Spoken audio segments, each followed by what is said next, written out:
Am I not free? Am I not an apostle? Have I not seen Jesus our Lord? Are not you my workmanship in the Lord? If to others I am not an apostle, at least I am to you, for you are the seal of my apostleship in the Lord. This is my defense to those who would examine me. Do we not have the right to eat and drink? Do we not have the right to take along a believing wife, as do the other apostles and the brothers of the Lord and Cephas?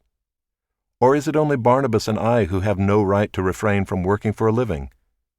Who serves as a soldier at his own expense? Who plants a vineyard without eating any of its fruit? Or who tends a flock without getting some of the milk? Do I say these things on human authority? Does not the law say the same? For it is written in the law of Moses, "You shall not muzzle an ox when it treads out the grain." Is it for oxen that God is concerned? Does he not certainly speak for our sake? It was written for our sake because the plowman should plow in hope, and the thresher thresh in hope of sharing in the crop. If we have sown spiritual things among you, is it too much if we reap material things from you? If others share this rightful claim on you, do not we even more?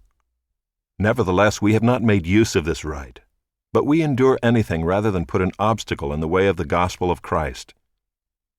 Do you not know that those who are employed in the temple service get their food from the temple, and those who serve at the altar share in the sacrificial offerings?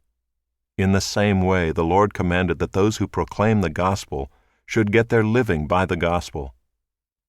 But I have made no use of any of these rights, nor am I writing these things to secure any such provision. For I would rather die than have anyone deprive me of my ground for boasting. For if I preach the gospel, that gives me no ground for boasting. For necessity is laid upon me. Woe to me if I do not preach the gospel! For if I do this of my own will, I have a reward. But if not of my own will, I am still entrusted with a stewardship. What then is my reward? That in my preaching I may present the gospel free of charge, so as not to make full use of my right in the gospel. For though I am free from all, I have made myself a servant to all, that I might win more of them. To the Jews I became as a Jew, in order to win Jews.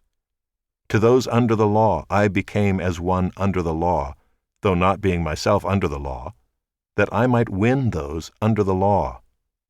To those outside the law I became as one outside the law, not being outside the law of God, but under the law of Christ, that I might win those outside the law.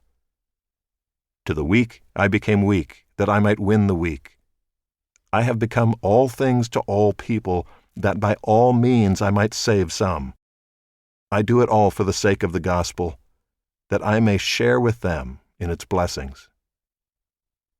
Do you not know that in a race all the runners run, but only one receives the prize? So run that you may obtain it. Every athlete exercises self-control in all things. They do it to receive a perishable wreath, but we an imperishable. So I do not run aimlessly. I do not box as one beating the air.